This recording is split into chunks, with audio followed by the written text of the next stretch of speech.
الحمدللہ رب العالمین والصلاة والسلام علی سید المرسلین اما بعد فاعوذ باللہ من الشیطان الرجیم بسم اللہ الرحمن الرحیم الصلاة والسلام علیک یا رسول اللہ وعلی آلک واصحابک یا حبیب اللہ الصلاة والسلام علیک یا نبی اللہ وعلی آلک واصحابک یا نور اللہ۔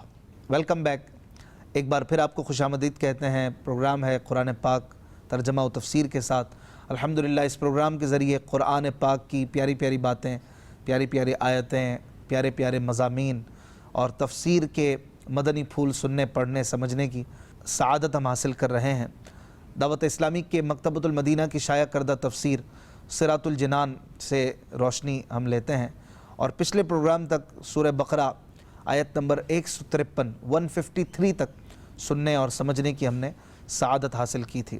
اللہ کے حبیب لبیب صلی اللہ علیہ وآلہ وسلم کا فرمان ہے، جمعے کے دن جو مجھ پر 200 بار درود پاک پڑھے گا اللہ تعالیٰ اس کے 200 سال کے گناہ بخش دے گا۔ صلو علی الحبیب صلی اللہ تعالیٰ علی محمد صلی اللہ علیہ وآلہ وسلم۔ اچھی اچھی نیتوں کے ساتھ قرآن پاک اس کا ترجمہ اور اس کی تفسیر کو سماعت فرمائیے۔ آیت نمبر 154 سورہ بقرہ دوسرے پارے کا یہ حصہ ہے، ہم اس سے آج آغاز کر رہے ہیں۔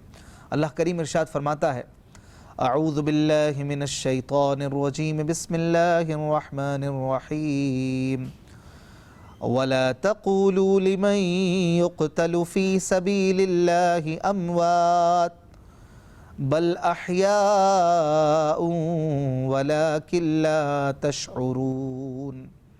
ترجمہ، اور جو اللہ کی راہ میں مارے جائیں انہیں مردہ نہ کہو بلکہ وہ زندہ ہیں، لیکن تمہیں اس کا شعور نہیں۔ ناظرین اکرام، جو پچھلے پروگرام کے اختتام پر ہم نے آیتیں سنی تھیں ان میں صبر کا اور نماز کا ذکر کیا گیا تھا، اور صبر کی ایک جہت جو ہے وہ جہاد میں صبر بھی ہے۔ اللہ تبارک و تعالیٰ کی راہ میں جو صبر ہے اور اس کے ذریعے شہادت کا رتبہ پانا ہے، وہ بھی ایک بہت زبردست صبر ہے کہ جس کو اسپیشلی بیان کرنا یہ بھی اس کام کی فضیلت کو بھی بیان کرتا ہے اور ان شہداء کی عظمت کو بھی واضح کرتا ہے۔ تو اب اس آیت میں اللہ تبارک و تعالیٰ نے ان عظیم صابرین کا ذکر کرتے ہوئے اپنی راہ میں شہید ہونے والے شہداء کی عظمت کو بیان فرمایا، اور فرمایا کہ جو اللہ کی راہ میں مارے جائیں انہیں مردہ نہ کہو بلکہ وہ زندہ ہیں، تمہیں اس کی خبر نہیں۔ بعض لوگ شہداء کی شہادت پر افسوس کرتے ہوئے کہتے تھے کہ وہ لوگ شہید ہو کر نعمتوں سے محروم ہو گئے، دنیا کی لذتوں سے محروم ہو گئے۔ تو یہ آیت کریمہ اللہ کریم نے نازل فرمائی اور فرما دیا کہ انہوں نے فانی زندگی اللہ کی راہ میں قربان کر دی۔ یہ تو فانی ہی تھی، اسے تو ختم ہونا ہی تھا۔ آپ گھر پہ رہیں، آپ چھپ کے رہیں، آپ جس انداز میں بھی رہیں، بہرحال اس زندگی کو تو چھوڑنا ہی ہے۔ لیکن حقیقت میں شہداء نے اس فانی زندگی کو اللہ کی راہ میں دے کر دائمی زندگی کو حاصل کر لیا۔ اس آیت میں شہداء کو مردہ کہنے سے منع بھی کیا گیا ہے۔ نہ زبان سے انہیں مردہ کہنے کی اجازت ہے اور نہ دل میں انہیں مردہ سمجھنے کی اجازت ہے۔ کوئی یہ نہ سمجھے کہ چلو ان کی عزت ہے، ان کی عظمت ہے تو انہیں مردہ نہ کہو، اگرچہ وہ انتقال کر گئے ہیں، بظاہر نہ ہل سک رہے ہیں، نہ جل سک رہے ہیں، نہ ادھر جا سکتے ہیں، نہ ادھر جا سکتے ہیں، نہ کھا سکتے ہیں، نہ پی سکتے ہیں، ظاہری طور پر ایک مرے ہوئے کی طرح تختہ غسل پہ بھی پڑے ہیں، اور مزید جو ان کے معاملات ہیں قبر میں انہیں داخل کیا جا رہا ہے۔ ایک مردے کے ساتھ جو معاملات ہوتے ہیں وہ ان کے ساتھ کیے جا رہے ہیں۔ لیکن کسی کے ذہن میں یہ سوال آئے کہ ان کی عزت اور عظمت کی وجہ سے کہا جا رہا ہے کہ انہیں مردہ نہ کہو، دل میں سمجھ لو کہ مر تو گئے۔ تو اللہ تعالیٰ نے اس کا بھی منع کر دیا ایک اور مقام پر، سورہ آل عمران کی آیت نمبر 169 میں فرمایا، وَلَا تَحْسَبَنَّ الَّذِينَ قُتِلُوا فِي سَبِيلِ اللَّهِ أَمْوَاتًا۔ جو اللہ کی راہ میں شہید کیے گئے انہیں مردہ خیال بھی نہ کرنا، ہرگز انہیں مردہ خیال نہ کرنا، بل احیاء، بلکہ وہ اپنے رب کے پاس زندہ ہیں، عند ربہم یرزقون، بلکہ وہ اپنے رب کے پاس زندہ ہیں اور انہیں رزق دیا جاتا ہے۔ یہ کتنی زبردست بات ہے جو شہداء کی عزت اور عظمت پر دلالت کرتی ہے۔ موت کے بعد اللہ تعالیٰ شہداء کو زندگی عطا فرماتا ہے اور ان کی ارواح پر رزق پیش کیا جاتا ہے، انہیں راحتیں دی جاتی ہیں، ان کے عمل جاری رہتے ہیں، ان کا اجر و ثواب بڑھتا رہتا ہے۔ حدیث شریف میں ہے کہ شہداء کی روحیں سبز پرندوں کے بدن میں جنت کی سیر کرتی ہیں اور وہاں کے میوے اور نعمتیں کھاتی ہیں۔ حضرت انس بن مالک رضی اللہ تعالیٰ عنہ سے روایت ہے، نبی کریم صلی اللہ علیہ وآلہ وسلم نے ارشاد فرمایا، اہل جنت میں سے ایک شخص کو لایا جائے گا تو اللہ تعالیٰ اس سے فرمائے گا، اے ابن آدم تو نے اپنی منزل و مقام کو کیسا پایا؟ وہ عرض کرے گا، اے میرے رب بہت اچھی منزل ہے۔ اللہ تعالیٰ فرمائے گا، تو مانگ اور کوئی تمنا کر۔ وہ عرض کرے گا، میں تجھ سے اتنا سوال کرتا ہوں کہ تو مجھے دنیا کی طرف لوٹا دے اور میں 10 مرتبہ تیری راہ میں شہید کیا جاؤں۔ وہ یہ سوال اس لیے کرے گا کہ اس نے شہادت کی فضیلت کو دیکھ لیا ہوگا۔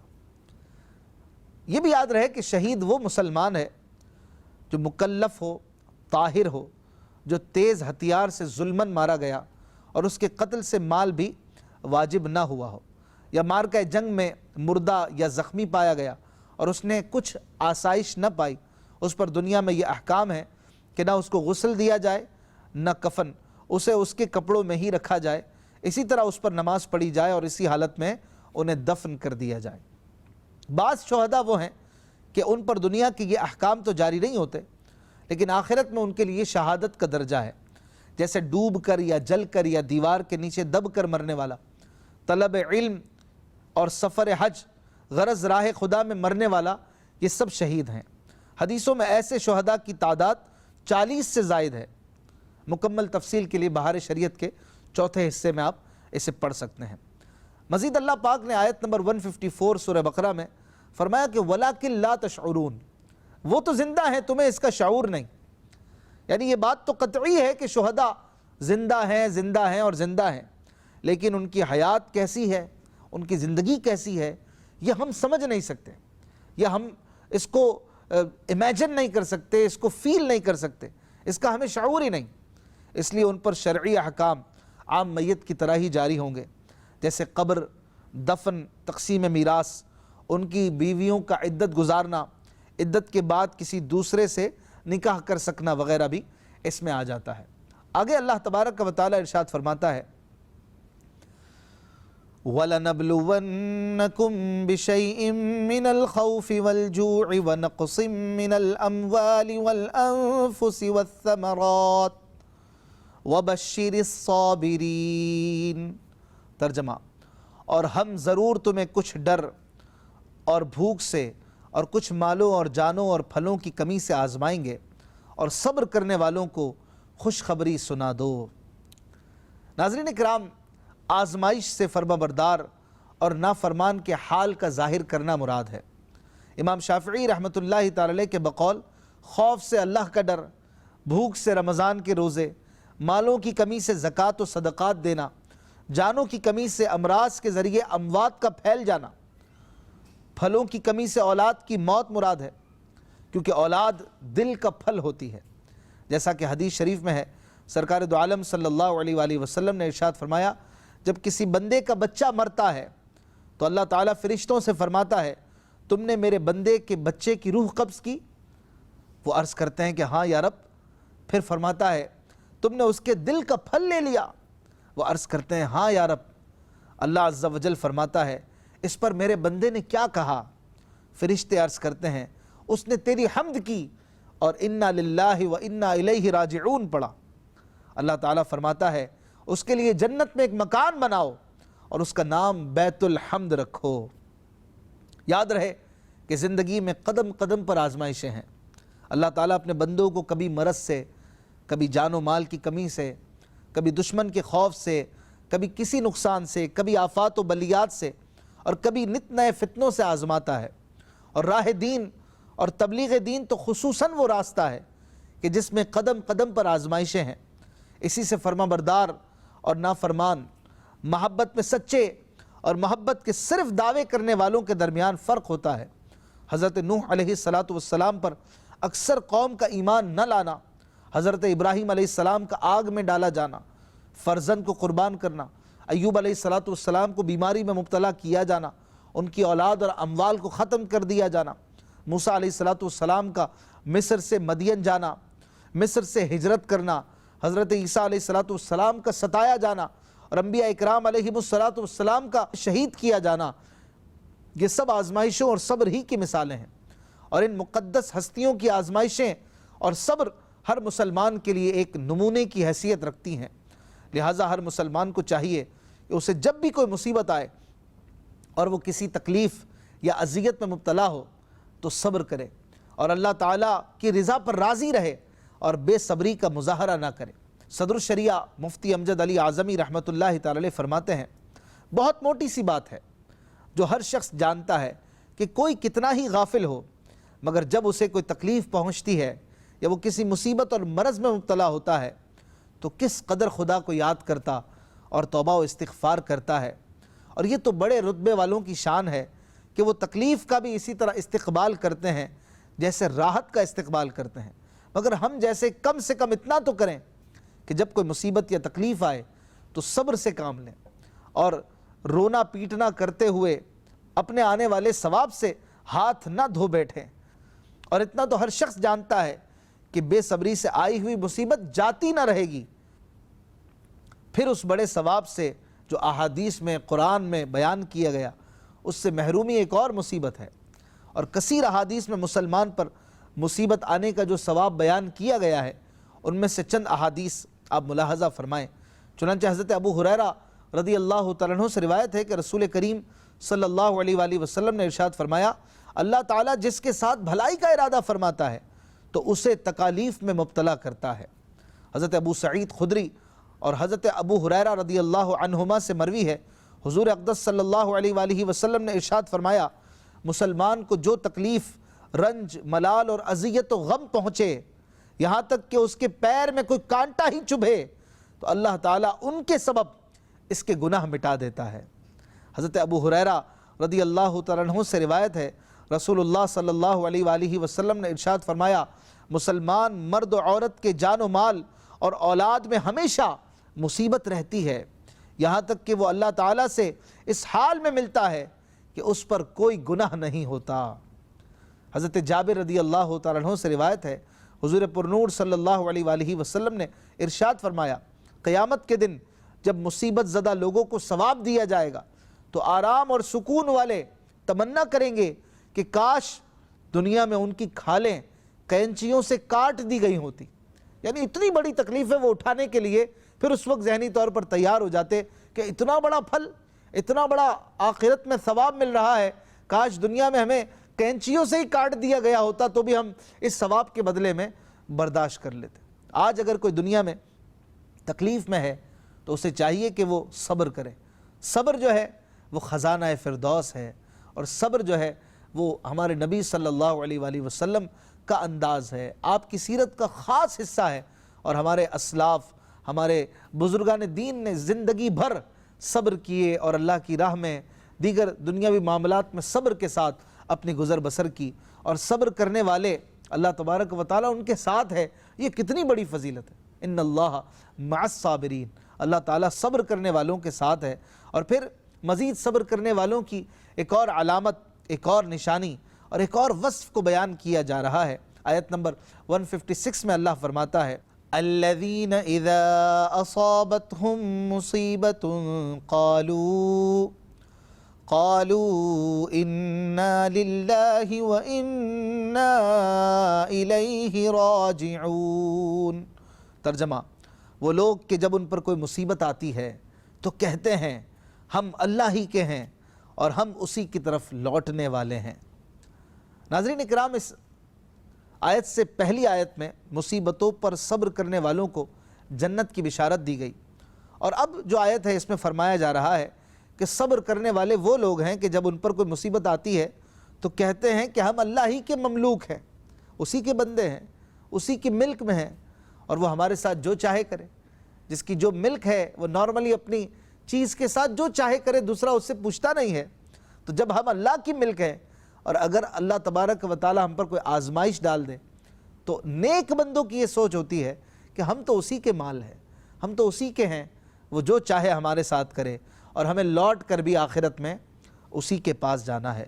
احادیث کریمہ میں مصیبت کے وقت انا للہ و انا الیہ راجعون پڑھنے کے بہت فضائل بیان کیے گئے ہیں۔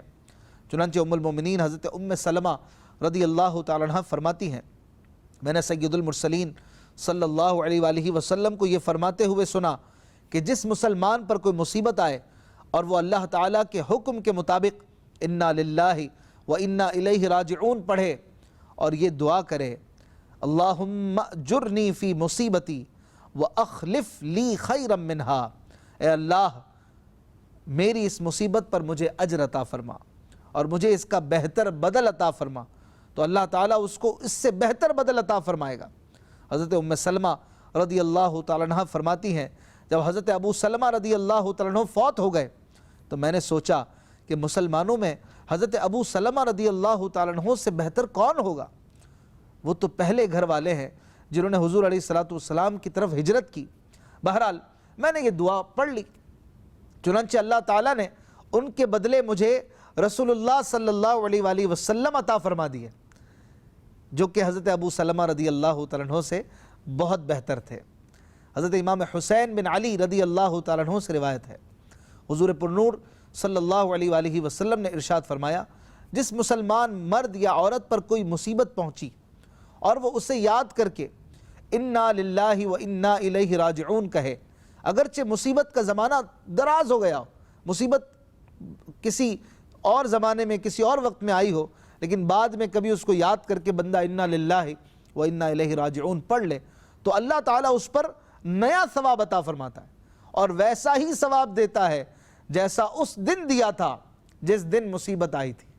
واہ کیا شان ہے میرے رب کے کرم کے کہ اس نے اپنے بندوں پر اگر کبھی مصیبت ڈال بھی دی تو بعد میں بھی کبھی اس کو یاد کر کے بندہ انا للہ پڑھتا ہے تو اس کو نئی مصیبت پر صبر کرنے کا اجر عطا فرماتا ہے۔ ایک اور حدیث پاک میں ہے کہ نبی کریم صلی اللہ علیہ وآلہ وسلم کا ایک مرتبہ چراغ بجھ گیا تو آپ نے انا للہ و انا الیہ راجعون پڑھا۔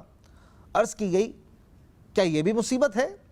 ارشاد فرمایا جی ہاں، اور ہر وہ چیز جو مومن کو اذیت دے وہ اس کے لیے مصیبت ہے اور اس پر اجر ہے۔ سبحان اللہ سبحان اللہ۔ آج اگر ہماری لائٹ چلی جاتی ہے یا اور کوئی اس طرح کا چھوٹا موٹا معاملہ ہو جاتا ہے، کوئی ایسی چیز کہ جو بہت تھوڑی سی اذیت بھی جس کو کہا جائے، لیکن اس پر بھی انا للہ و انا الیہ راجعون پڑھنے کی ہمیں عادت بنانی چاہیے۔ ایک اور حدیث پاک میں ہے کہ مصیبت کے وقت انا للہ و انا الیہ راجعون پڑھنا رحمت الہی کا سبب ہوتا ہے۔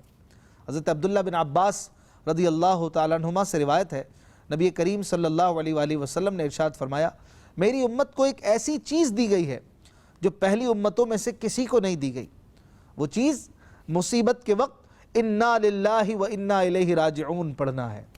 اور تجربے کی بات ہے ناظرین، جب بندہ مصیبت آنے پر یہ پڑھ لیتا ہے انا للہ و انا الیہ راجعون، اس کا غم جو ہے وہ ہلکا ہونا شروع ہو جاتا ہے، اس کو ایک طرح سے تسلی ملنا شروع ہو جاتی ہے، ایک روحانی اسپرچولی وہ فیل کرتا ہے کہ اس کے ساتھ کوئی ہے، اس کے ساتھ اگرچہ زمانہ نہ کھڑا ہو، اس کے اپنے تک اسے چھوڑ جائیں، اس غم میں اس مصیبت میں انا للہ پڑھنے والے کو ایک ڈھارس ہوتی ہے، ایک امید ہوتی ہے کہ اس کا رب کریم اس کے ساتھ ہے، اس کو صبر مل جاتا ہے، اس کو ایک راحت حاصل ہو جاتی ہے۔ آگے آیت نمبر 157 میں اللہ تبارک و تعالی ارشاد فرماتا ہے اولئک علیہم صلوات من ربہم ورحمہ واولئک هم المہتدون۔ ترجمہ، یہ وہ لوگ ہیں جن پر ان کے رب کی طرف سے درود ہیں اور رحمت، اور یہی لوگ ہدایت یافتہ ہیں۔ صبر کرنے والے اللہ کے محبوب ہیں، ان کے لیے بخشش اور ہدایت اور رحمت ہے۔ اور صبر کیسے کیا جاتا ہے اس کے بھی کچھ آداب ہیں، ان میں سے کچھ آداب ناظرین سماعت فرمائیں۔